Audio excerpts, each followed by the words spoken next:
Добър ден, приятели! Пак една авария. Въжето се олави най-вече. Сега ще отворим да я оправим. И втората авария.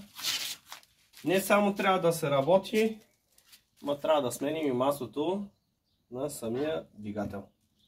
Трябва да се смени маслото и ще покажем какво правим, разбира се. И ще ви държим в течение.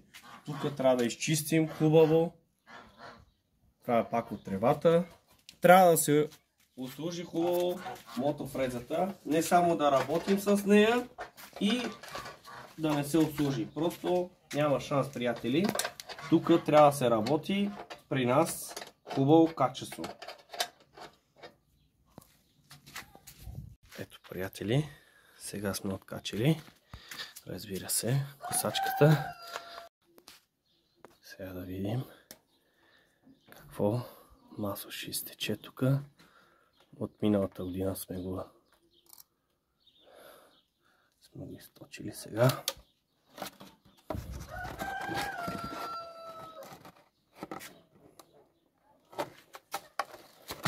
Вижте само за какво става на въпрос. Колко е черно. И то аз как гледам, няма толкова много масло. Трябва да стече хубаво.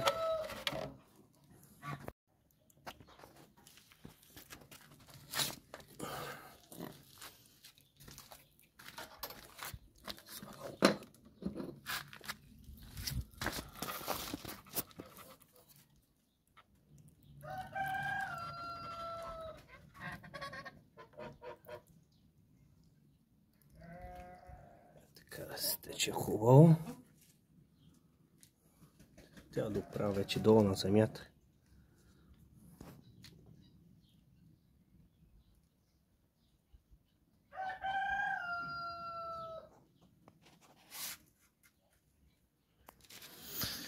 Така се работи, приятели.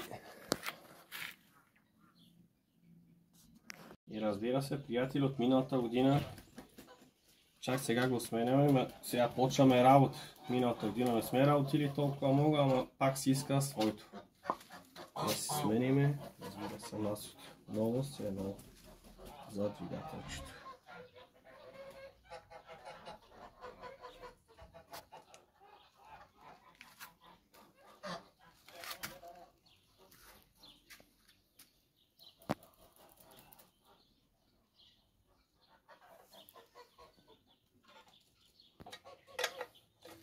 Сменихме маслото.